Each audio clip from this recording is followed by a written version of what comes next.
Bendito Dios y Padre que estás en los cielos, alabado y glorificado sea tu nombre por siempre.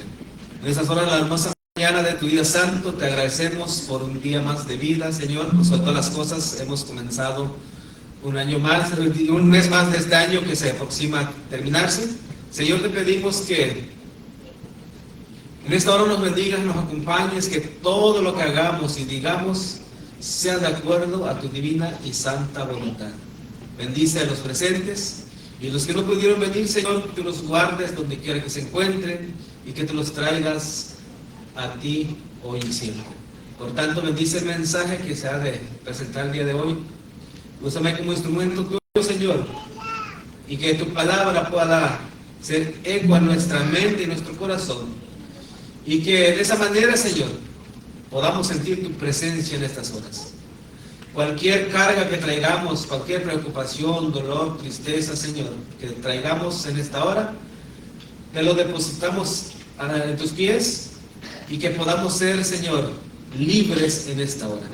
Por tanto, si alguien está sufriendo en esos momentos, dale paz en su mente y en su corazón, y que tu Santo Espíritu pueda moverse en este lugar para poder sentirlo, Señor, palparlo a través de nuestra fe. Por tanto, bendícenos a todos y bendice a nuestro pastor también donde quiera se encuentre en estos momentos. Por tanto, guíanos en este estudio y que en esta hora abras nuestras mentes y corazones. Gracias por todo, te damos, Padre Celestial, en el nombre de Jesús. Amén.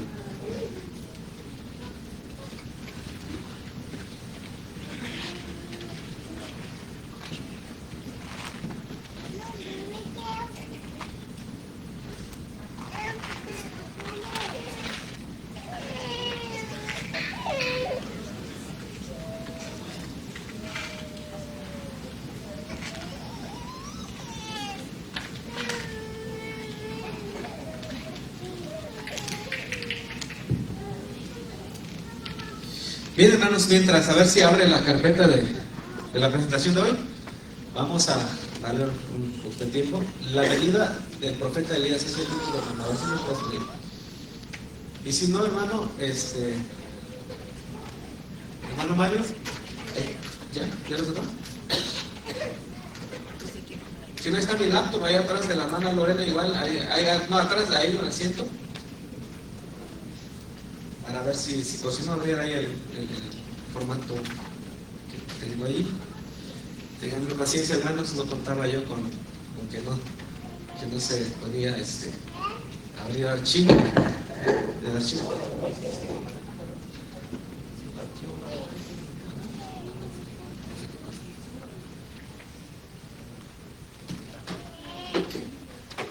Vamos a esperar un momento, así que son cosas humanas que pueden pasar, así que no nos sorprendamos. Pero qué gusto verles, hermanos, en esta ocasión. Esta es la segunda vez que me presento en este lugar para exponer la palabra de Dios. Qué privilegio, hermanos, de que Dios ¿verdad? Nos utiliza en diferentes momentos. Y hoy creo que es el momento también que Dios me ha traído en este lugar para poder exponer su palabra. Así que entonces, esperando que el mensaje de hoy pueda ser de bendición para nuestras vidas, y que sea de edificación también para nuestra vida espiritual. Así que entonces vamos a esperar que el mensaje de hoy pueda ser realmente de mucha bendición. Así que cuento antes de presentarlo, este mensaje que traigo va a ser verdad en tres episodios que voy a presentar. Así que esperando que podamos Esperamos que puedan ser realmente entendida el mensaje de hoy. Miren, antes de entrar en materia, en este mensaje que voy a presentar nunca había hecho, hoy lo voy a hacer, pues por cuestión del tiempo también trataré de ¿verdad? Correr por el tiempo. Entonces, pongan el modo presentación, hermano, por favor. Entonces, miren, vamos a ver en este mensaje. Va a haber historia, primeramente, enseñanza y consagración. En esas tres fórmulas vamos a basarnos en esta mañana. Va a haber historia, enseñanza y consagración. Yo no sé cuántos de los que estamos aquí, ¿verdad? Ya somos bautizados, y los que no están, ¿verdad? Pues invitamos también que pueda ser, ¿verdad? Bautizado para la honra y gloria de Dios. Así que el libro de Malaquías 4, su versículo 6, el otro, la copita, ese bueno. Perfecto. ¿No sabes si funciona este? ¿Qué pasa? ¿Se vuelve a revisar? Ok, ahí está.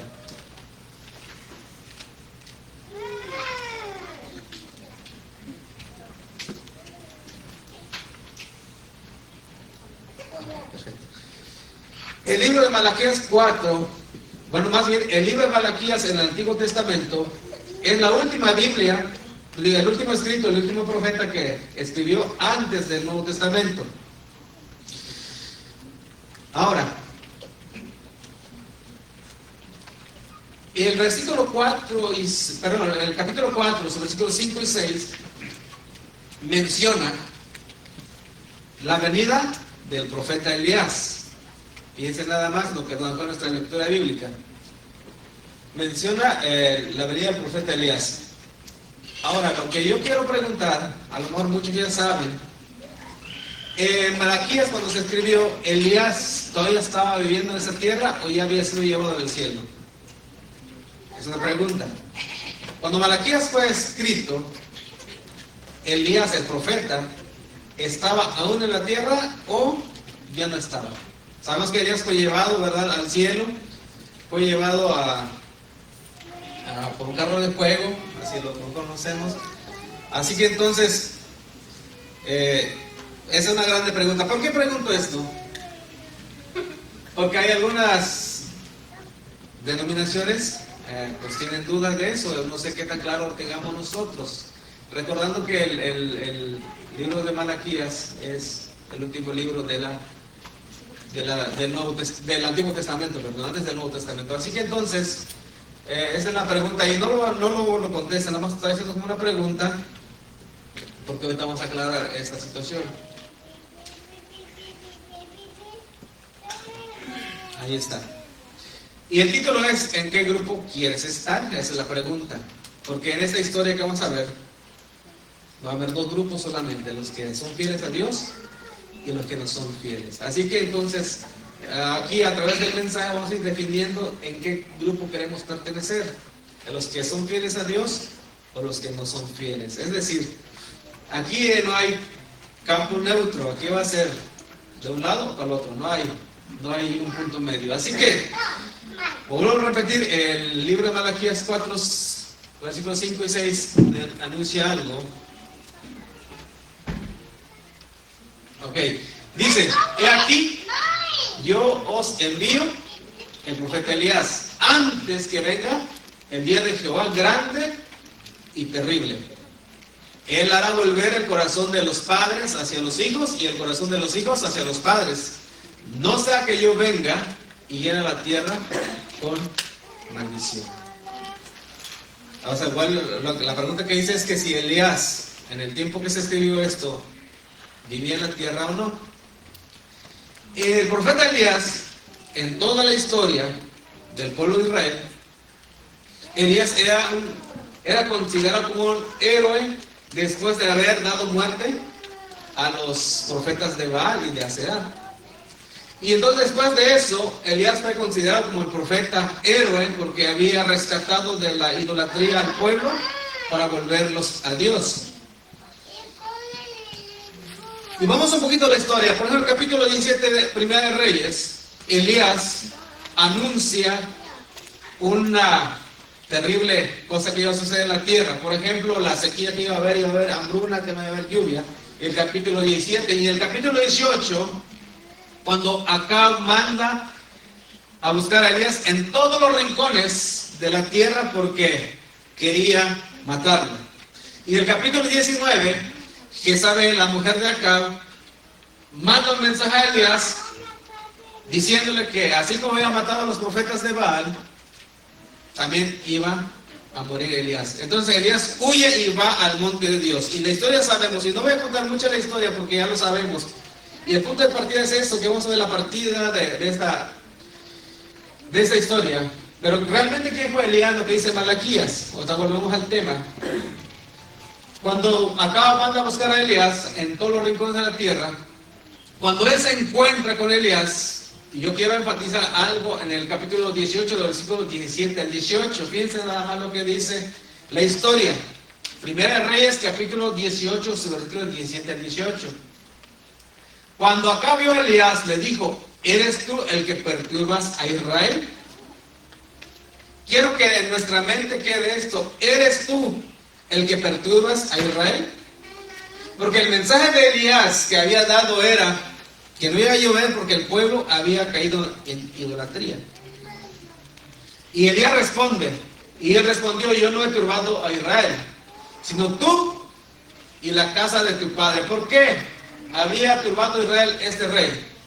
Dejando los mandamientos de Jehová y siguiendo a los Baales. Yo quiero enfatizar algo en este asunto.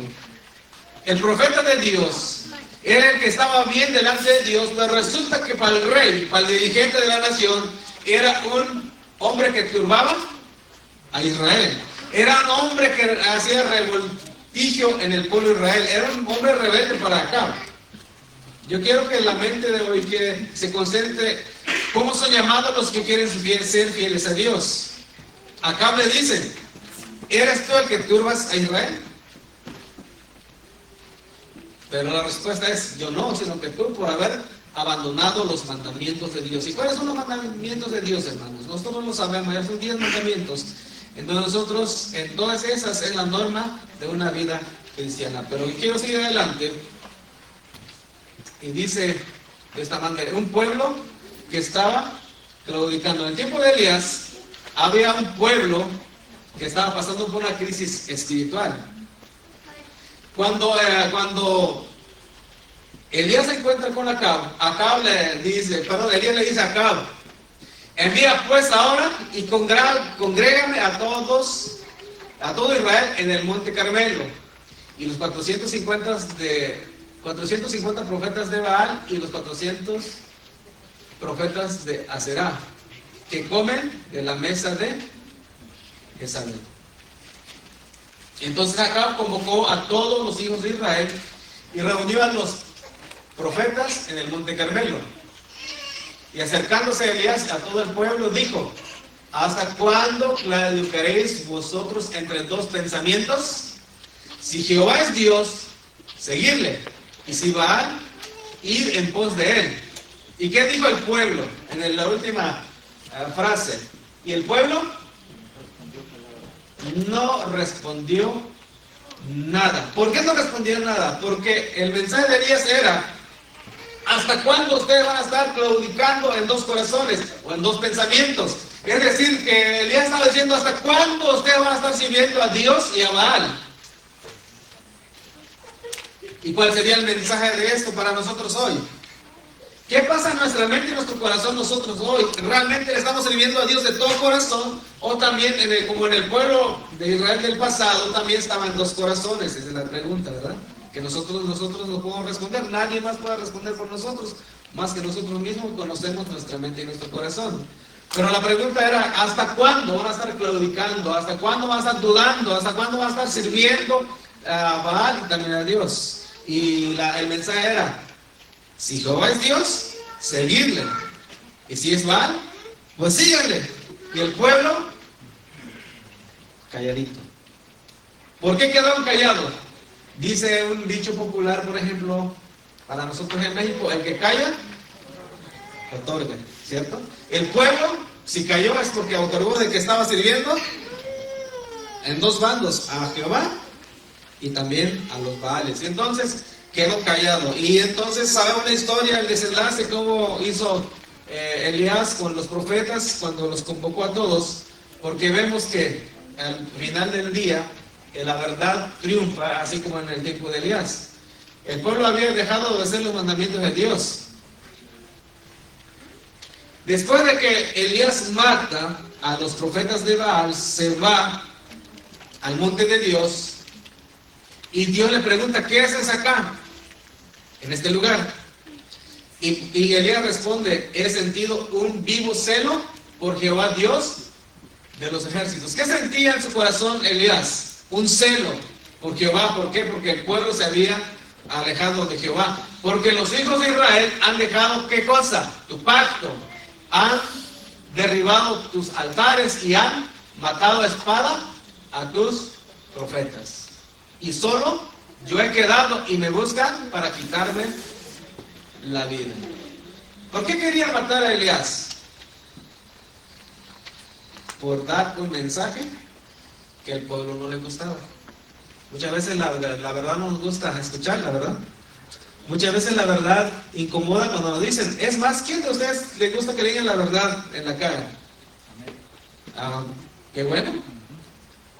Qué bueno que nos gusta que le digan, pero no todos nos gusta eso. Nos gusta decir las verdades a las otras personas. Nos gusta decir, es más, nos gusta señalar para allá, pero nunca para acá. ¿Quién se daba la situación como es? Y el pueblo no le gustaba, el rey no le gustaba que le habían dicho la verdad, de que había apostatado, había alejado de Dios su vista, se había alejado de Dios, de todo el pueblo se había inclinado hacia allá. Y es que interesante, hermanos, que el líder o el rey en el tiempo pasado tenía que ser la guía espiritual como la guía de la nación en la antigüedad.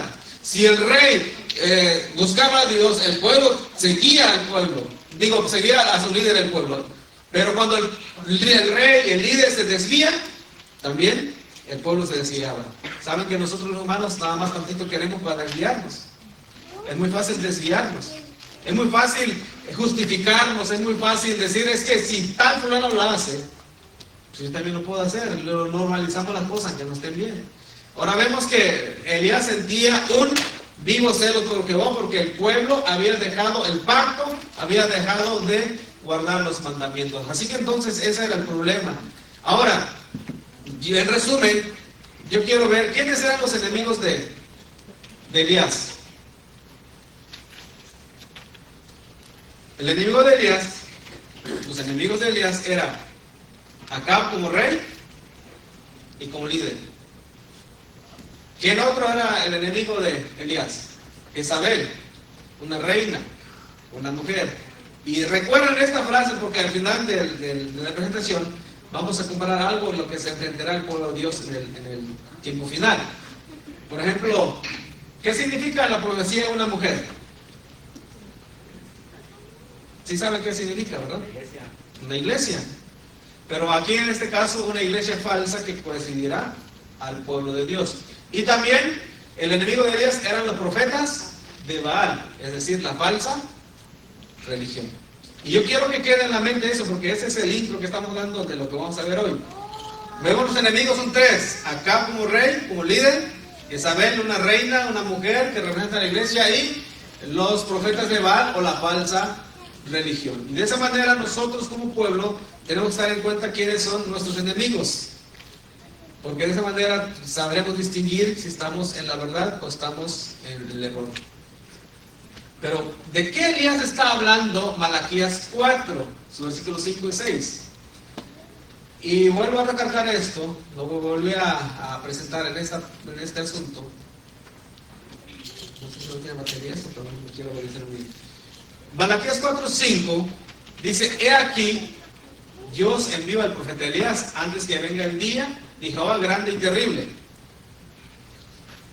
Miren, hay unos hermanos, otras iglesias de nuestras denominaciones están esperando, aún en esta actualidad, en este tiempo, esperando que venga el profeta Elías. Yo no sé qué lo que ustedes creen, ¿verdad? Si ya vino o va a venir todavía. Hago una preguntita en este asunto.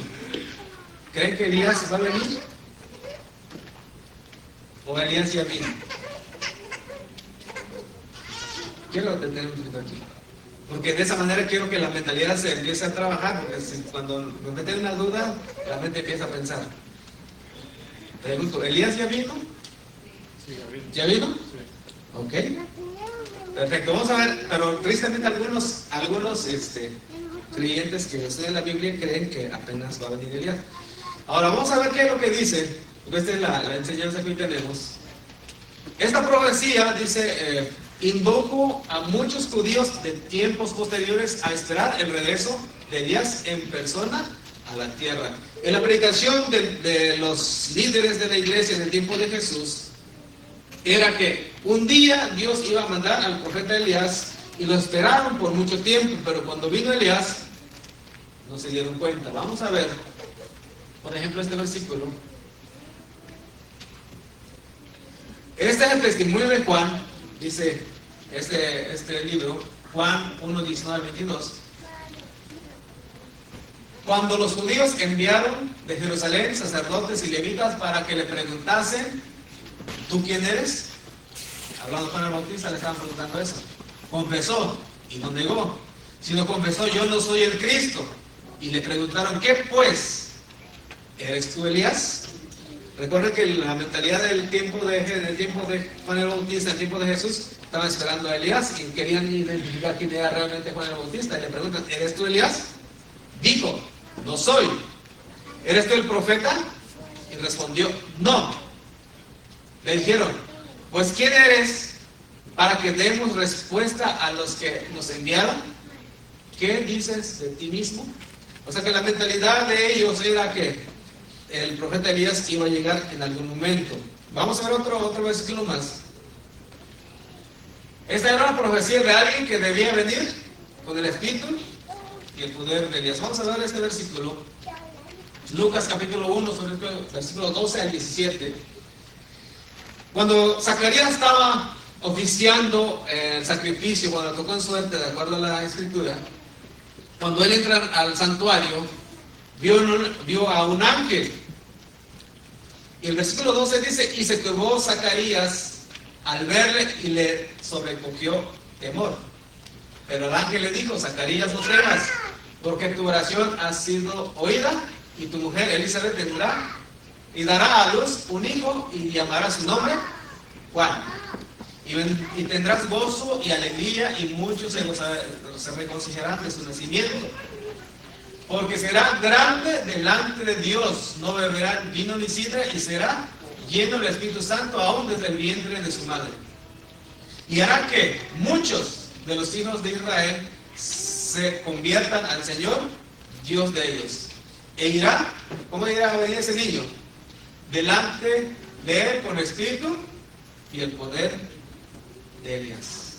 ¿De qué estaba hablando este versículo? ¿De Juan el Bautista? Que desde el vientre iba a ser lleno del Espíritu Santo y vendría con el poder y el espíritu de Elías para hacer volver los corazones de los padres a los hijos y de los rebeldes a la prudencia de los justos, para preparar al Señor un pueblo bien dispuesto. Ahora, estamos identificando, los que no sabíamos este asunto, estamos hablando que Elías vino, pero en otra, representándose en Juan el Bautista, o más bien Juan el Bautista representando a Elías. Ahora, hablando de Jesús, cuando Jesús va al cerro a orar, en la transfiguración en el monte, se llevó a 3 de sus discípulos y ya aparecieron algunos personajes cuando él se transfiguró, y dice de esta manera, Lucas 9, 28, 34, aconteció como 8 días después de estas palabras que tomó a Pedro, a Juan y a Jacobo y subió al monte a orar.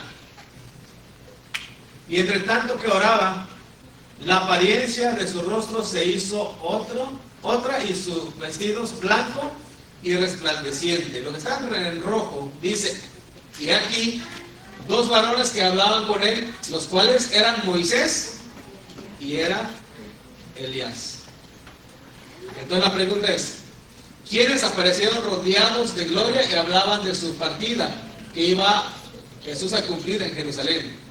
Viene la pregunta, y Pedro y los que estaban con él estaban rendidos de sueño, mas permaneciendo despiertos vieron la gloria de Jesús y a los 2 varones que estaban con él. Y sucedió que, apartándose ellos de él, Pedro dijo a Jesús, Maestro, bueno es para nosotros que estemos aquí y hagamos 3 enramadas, una para ti, una para Moisés y una para Elías.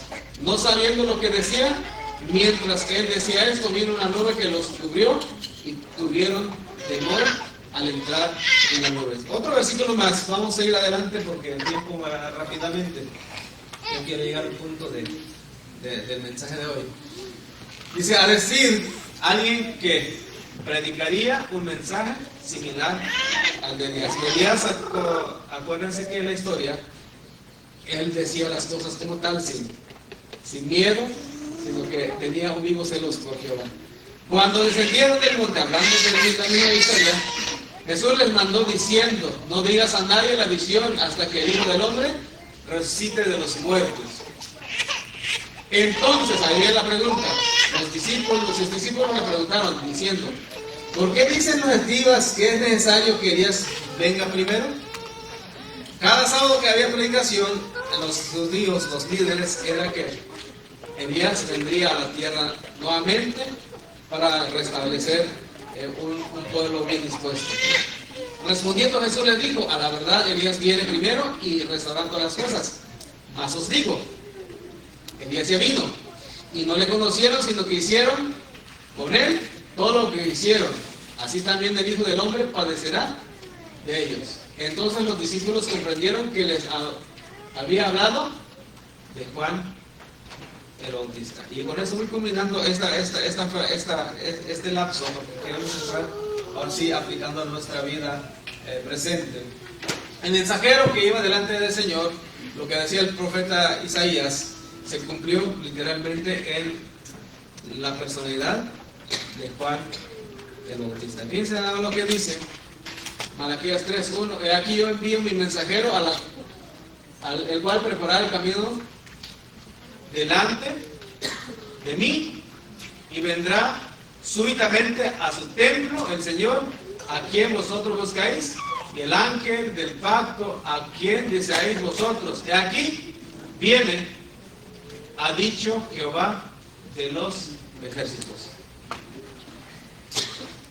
Mateo capítulo 3, 1 al 4 dice, en aquellos días vino Juan el Bautista predicando en el desierto de Judea y diciendo, arrepentidos porque el reino de los cielos se ha acercado. Pues este es aquel de quien habló el profeta Isaías cuando dijo, voz del que clama en el desierto, preparad el camino del Señor, enderezad sus sendas. Y Juan estaba vestido de pelo de camello y tenía un cinto de cuero alrededor de sus lomos, y su comida era langostas y miel silvestre. Ok, de la historia que nosotros hemos estado viendo, aparece en la profecía el profeta Elías. Juan el Bautista, realmente él predicaba sin miedo y sin rodeos. Juan el Bautista tenía el poder del Espíritu de Elías, donde él tenía el mismo propósito de limpiar el camino del Señor para que el Señor llegase a su santo templo. Ahora, dice Marcos 6, 17, 19, porque el mismo Herodes había enviado, hablando de Herodes, ahora entra Herodes en acción, que había mandado matar a Juan el Bautista por el mensaje, porque el mismo Herodes había enviado y prendido a Juan y le había encadenado en la cárcel por causa de Herodías, mujer de Felipe, su hermano, pues le había tomado por mujer. En pocas palabras, Juan el Bautista, así como Elías en la antigüedad, señalaba el pecado, lo que estaba mal, le decía en realidad a sus oyentes, sin rodeos y sin miedo. Y por esa razón, por esa causa, Juan el Bautista fue decapitado, encarcelado y decapitado. ¿Por qué? Por el mensaje que él daba. ¿Qué más predicaba Juan el Bautista? Yo quiero seguir más adelante, no quiero terminar con este mensaje que trae el día de hoy. Juan llamaba el pecado por sus nombres. Por ejemplo, cuando Juan el Bautista estaba predicando al desierto, cuando llegaron los líderes, fíjense lo que dice, al ver muchos de los fariseos y de los saduceos vienen a su bautismo, les decía, generación de víboras, ¿quién nos enseñó a huir de la ira venidera? Hacer pues frutos dignos de arrepentimiento. Y no penséis decir dentro de vosotros mismos, a Abraham tenemos por padre, porque yo os digo que Dios puede levantar hijos a Abraham aún en estas piedras. Y con esto digo algo, hoy por hoy, El mensaje debe ser proclamado, lo que nosotros conocemos como mensaje de la iglesia adventista, como tal, está expuesto en nuestra creencia, en nuestra fe. Juan el Bautista, Elías en la antigüedad, ellos predicaban el mensaje directo de parte de Dios. ¿Y con qué quiero inducirlos en esta hora? ¿Cuándo estamos cumpliendo la misión de decir las cosas como debe de ser? Por ejemplo, nuestra fe que nos dice que nosotros debemos de guardar los mandamientos de Dios, entre todas ellas, guardar el sábado. Hoy por hoy el mundo cristiano, todos se van cristianos, tienen Biblia en la mano, pero olvidando de los mandamientos de Dios, no guardando el sábado. Y saben que el sábado va a ser un punto culminante en la hora final de esta tierra.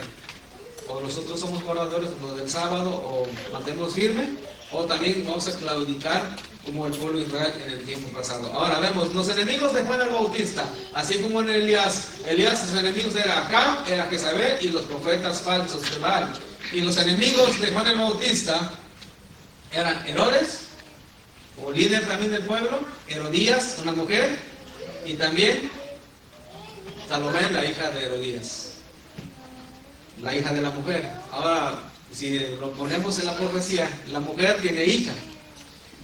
Y resulta que Apocalipsis también menciona a una mujer apóstata también que tiene sus hijitas. Y esos serán los enemigos del pueblo remanente en la actualidad. Así que en todo tiempo siempre ha habido la verdad y el error. Siempre ha habido fieles y siempre ha habido infieles. Así que entonces va a haber solamente dos grupos. En la historia pasada ha habido siempre dos bandos. Así que en nuestra actualidad.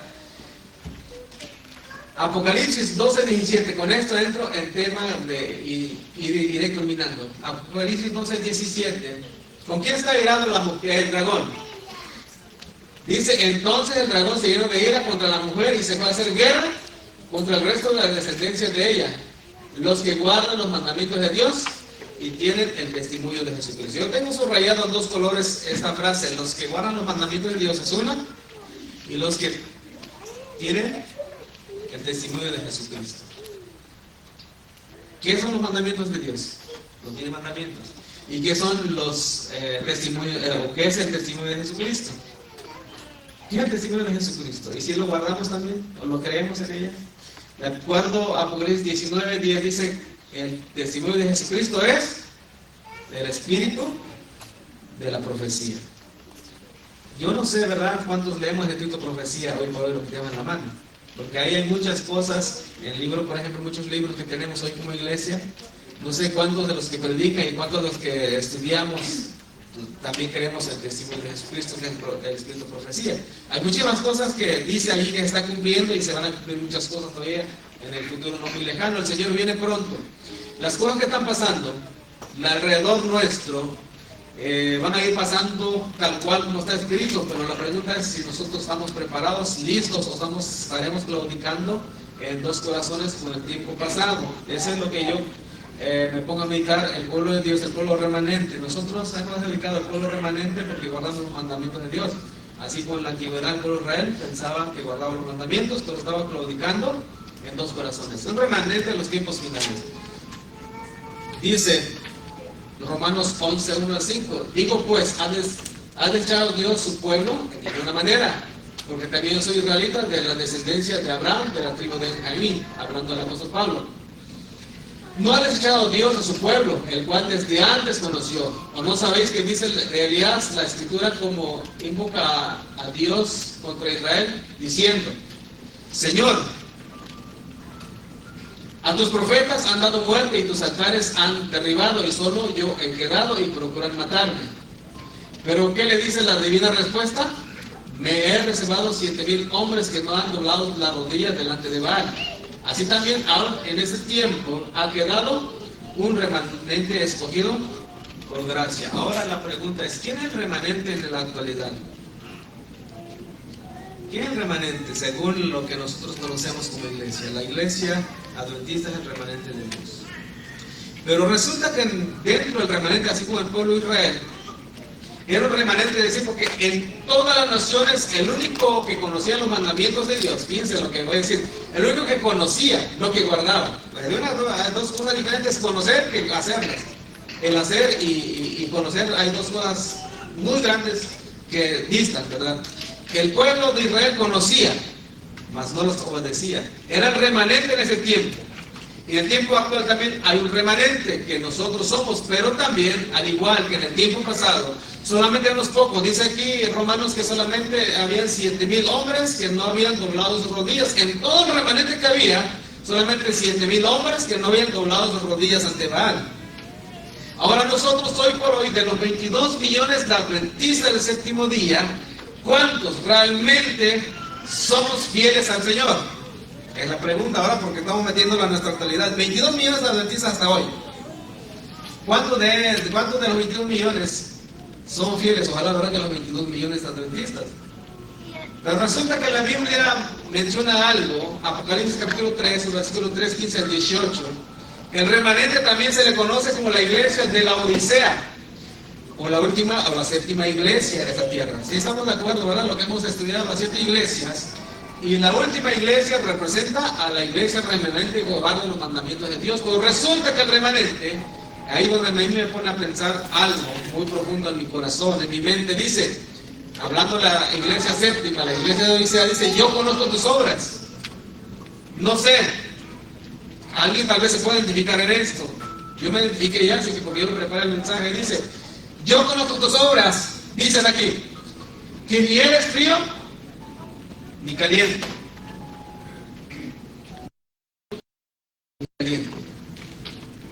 Por cuanto eres tibio y no frío ni caliente, ¿qué es lo que dice Dios? Te vomitaré de mi boca. ¿Qué dice el remanente? Porque tú dices, yo soy rico. En estas palabras es que el pueblo adventista conoce de todas, ¿sí o no? La iglesia, nosotros conocemos los temas de cualquier cosa que nos ponga, nosotros lo conocemos. Somos ricos en conocimiento, somos ricos en sabiduría, tenemos libros y más libros que leemos. ¿Por qué?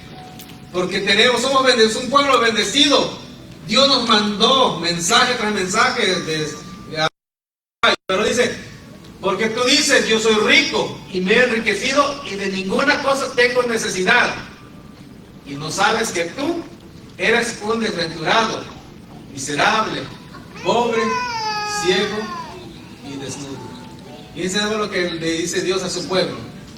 Porque ahora estamos metidos en la historia hoy nosotros. Lo que Dios le dice a su pueblo, que es un pueblo tibio, ojalá fueras frío o fueras caliente. Pero como eres tibio, te vomitaré de mi boca. Dice, porque no eres ni frío ni caliente, sino que eres tibio. Por tanto, es el consejo de Dios para cada uno de nosotros. Yo te aconsejo que de mí compres oro refinado en fuego, para que seas rico, y vestiduras blancas para vestirte, y que no se descubra la vergüenza de tu desnudez, y unge tus ojos con colirio para que veas. Esa es la invitación de Dios. Dios primero dice, tú eres tibio, ojalá fueses frío o fueses caliente, pero eres tibio, te voy a meter en mi boca. Pero el consejo es que compres de mí oro refinado, que te pongas vestiduras blancas. Ahora, el pueblo remanente de hoy, ¿cómo estaremos? El mensaje de hoy, ¿cómo se está predicando? ¿Cómo estamos predicando a nuestro alrededor? Porque cuando la iglesia surgió, mandaban mensajeros, más mensajeros en diferentes lugares. Pero hoy por hoy, creo que no hemos hecho la tarea como debería ser. Dios nos aconseja que compremos oro refinado. Muchas veces nos confiamos como en el tiempo de Jeremías, cuando Jeremías predicaba que los babilonios iban a destruir a Judá, y el pueblo que decía, aquí está el templo de Jehová. Templo de Jehová tenemos acá. Ahora nosotros, ser miembro de iglesia no garantiza la salvación. Ser miembro de iglesia adventista no garantiza la salvación. Y algo dice el hermano Juárez en este asunto. Dice, es una solemne declaración la que hago a la iglesia, de que ni uno de cada 20 de aquellos cuyos nombres están registrados en los libros de la iglesia, piensen en los libros de la iglesia, no del cielo, se haya preparado para terminar su historia terrenal. Y que estarían tan ciertamente sin Dios y sin esperanza en el mundo como el pecador común. A mí me aterra esta presentación, esta frase, que ni uno de cada 20 están preparados. ¿Me entienden, hermana? Yo no sé cómo está nuestra espiritualidad con nuestro Dios, ¿verdad? Pero aquí veo que no es garantía estar nuestros nombres aquí en la iglesia. Cuando Jesús vino a este mundo, no le conocieron. Nosotros anunciamos la venida de Jesús, que va a ir por segunda vez. El tiempo de los judíos, en el tiempo de Juan el Bautista, predicaban la venida del Mesías, pero cuando Él vino, no le conocieron. Dicen, el mundo estaba y el mundo por Él fue hecho, pero el mundo no le conoció. A los suyos vino y los suyos no lo recibieron. El pueblo judío predicaban de la venida del Mesías, pero cuando vino el Mesías, ni cuenta se dieron que Él había venido. Cuando vino el Mesías, el Salvador que esperaban, cuando llegó a este mundo, ni cuenta se dieron, incluso lo mataron porque ni cuenta se dieron que Él era el Mesías. Así que entonces nosotros, ¿qué tan preparados estamos para la segunda venida del Señor? ¿Será que también igual no vamos a darnos cuentas? No nos vamos a dar cuenta cuando Jesús venga como el tiempo pasado. En el tiempo pasado, seguían con sus costumbres de ir al templo, a hacer sacrificios. Ellos, el tiempo de Jesús, ellos, los líderes, tanto el pueblo, iban cada año a hacer fiestas, iban al templo, daban todo. Pero cuando Él vino no se dieron cuenta. Daban sus diezmos como buenos seguidores, entre comillas. Guardaban el sábado como hoy nosotros guardamos el sábado. Pero cuando vino el Mesías que estaban esperando, no se dieron cuenta. Los líderes doctos de la ley rechazaron el mensaje del Mesías. Ahora, yo quiero que nosotros analicemos algo en nuestra vida. Tal vez nosotros no hemos sido capaces de levantar un altar de Baal. No tenemos colgado un amuleto o alguna figura de Baal o de los dioses que hoy existen. Pero posiblemente nosotros estemos haciendo algo que sin darnos cuenta lo estamos haciendo o lo estamos normalizando. El pueblo judío se había acostumbrado solamente de llevar o de ser formalista de su religión, pero no tenía una conexión directa con Dios. Y pasaron muchos años y años y años y años, se acostumbraron tanto que era normal para ellos servir a los amos. Y no sé cuántos, ¿verdad? Los que están aquí tienen muchos años en la iglesia y han visto cosas que han pasado. Yo no voy a hablar de este distrito, ni de esta iglesia, ninguna iglesia de aquí de Estados Unidos, porque yo tengo poco tiempo aquí. Pero, por ejemplo, nosotros en México hemos visto que sucede algo, tal vez, como vuelvo a repetir, no es una imagen presente allí. Y a mí me gustaría que ustedes me ayuden a descubrir si es una idolatría o no lo que voy a mencionar. Por ejemplo, hay un hermano allá en México, tiene 50 años de ser adventista. Porque muchas veces también nos podemos confiar porque tenemos muchos años dentro de la iglesia y estamos haciendo cosas que no debemos. Este hermano lo invitamos a predicar en un sábado a nuestra iglesia, pero esa ocasión era un mes de febrero. Y este hermano, yo no lo conocía como tal. Cuando él llega, este mes de febrero, era el mes de febrero, pues en su mente pasó, ¿verdad? Pues ya que es mes de febrero, yo tengo que hacer algo en la iglesia.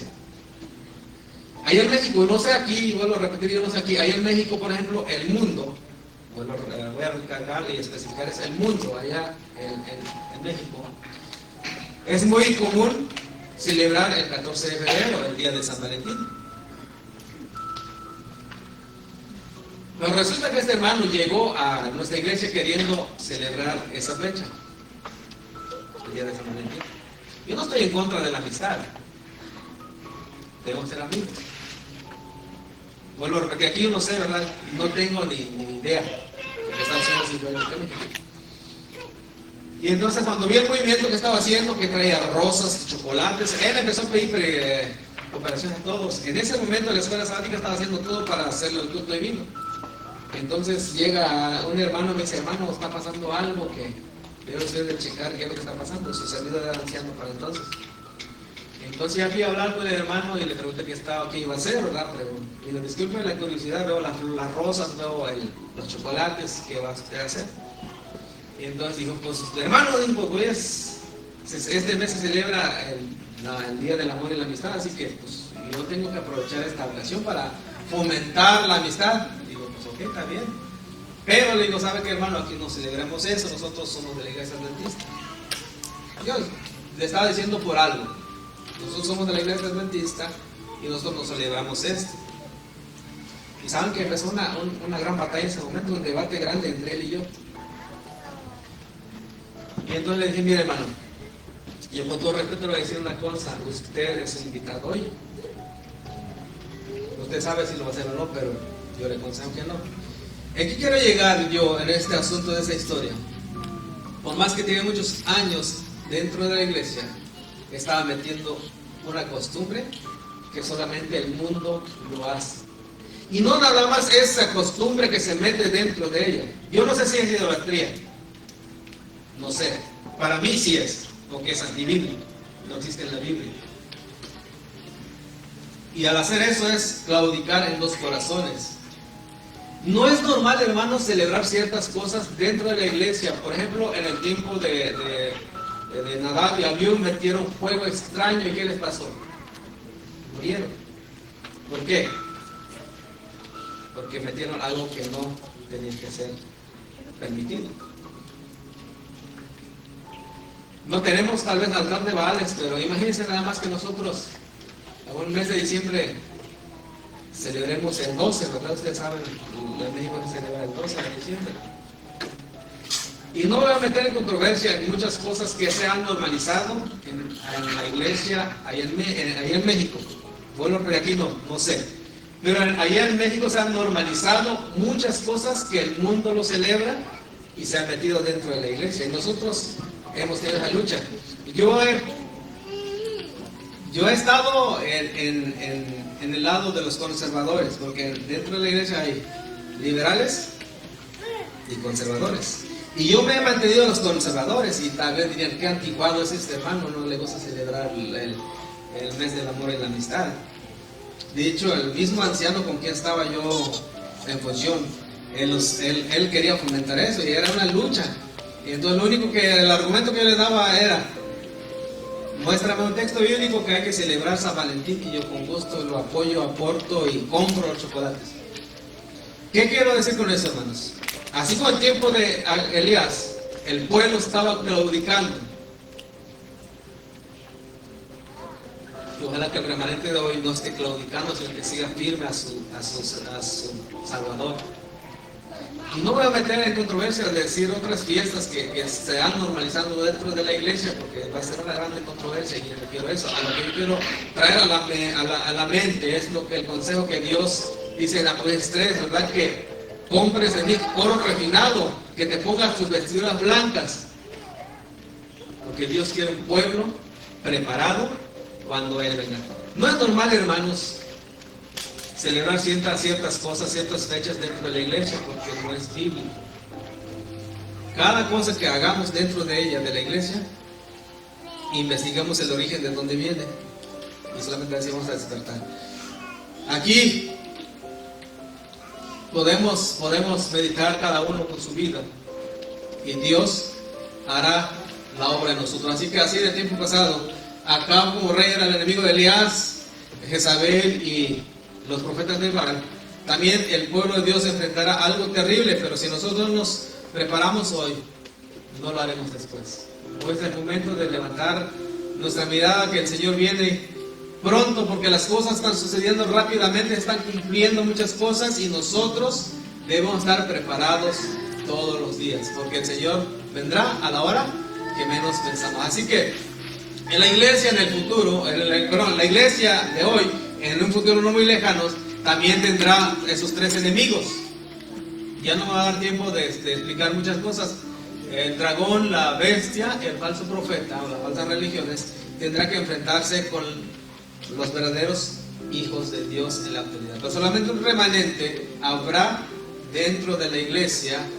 Dentro de este remanente habrá alguien que no doblará sus rodillas a Baal.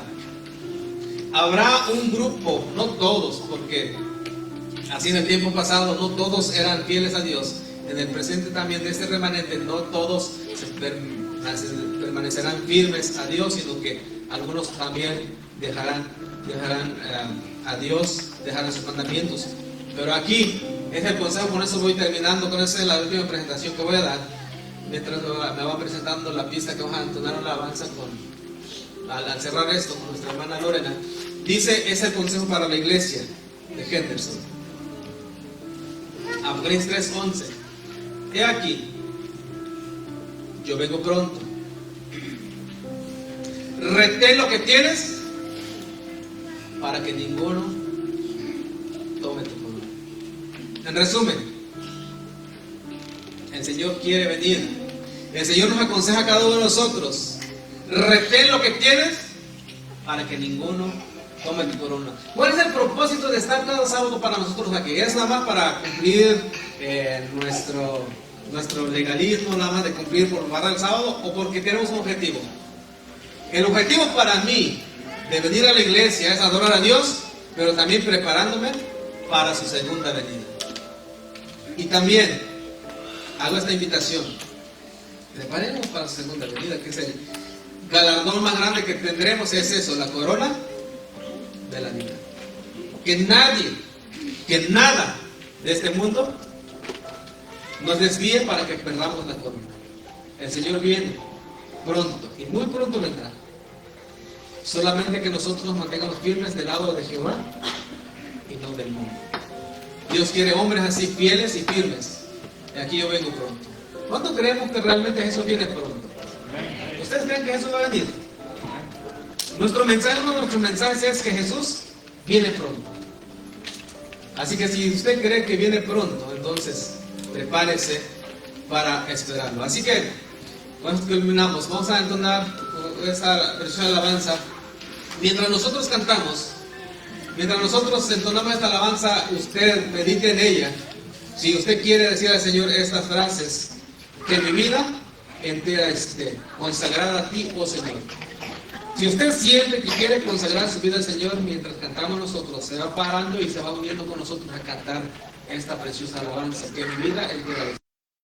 De esa manera, enfrentar la, porque hay muchas cosas que nos desvían, hay muchas cosas que nos llaman la atención y nos quiere jalar para allá. Así que vamos a escuchar esta preciosa alabanza.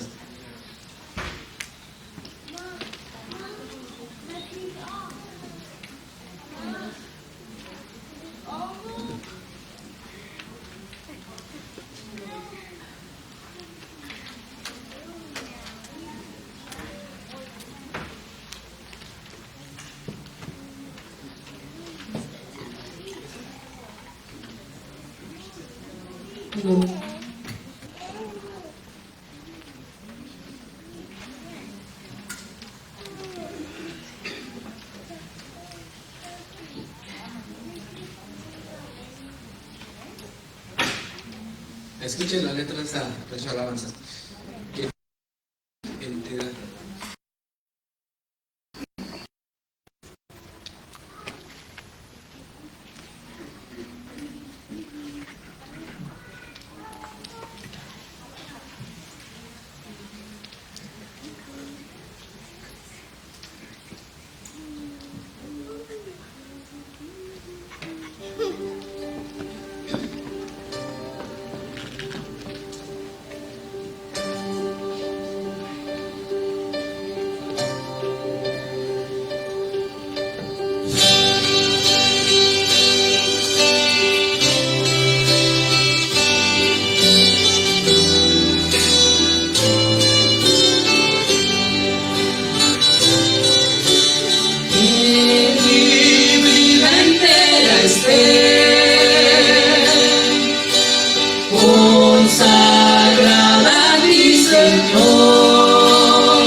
labios al hablar, hablen solo de tu amor, que mis bienes ocultar no los pueda ti, Señor. Lávame en la sangre del Señor, límpiame de toda mi maldad, ríndole mi vida, hazla pues, Señor, tuya por la eternidad. Que mi tiempo todo esté consagrado a tu luz,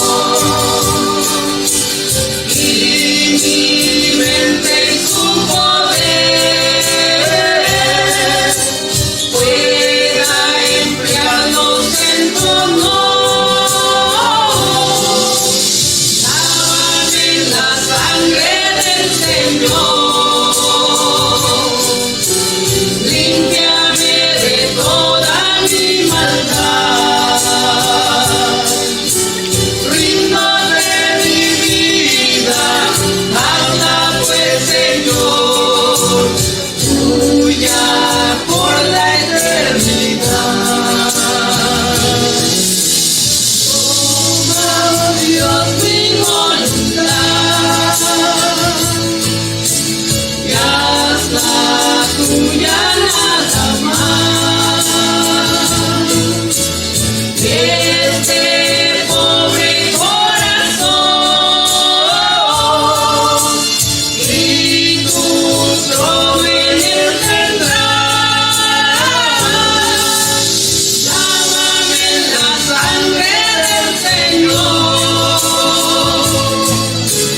límpiame de toda mi maldad,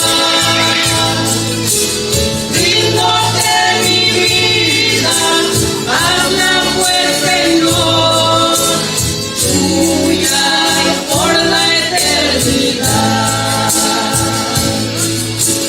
Ríndate mi vida, hazla pues, Señor, tuya por la eternidad.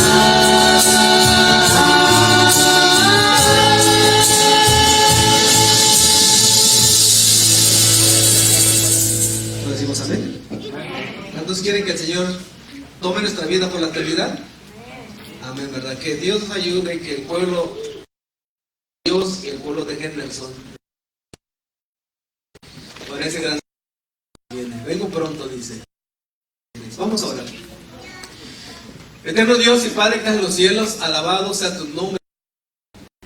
Agradecidos estamos por tanta bondad que nos tienes y paciencia. De tal manera, Señor, que nos has amado tanto, que a través de las adversidades nos sigues bendiciendo, Señor. Nos sigues bendiciendo y nos seguirás bendiciendo. Y Señor,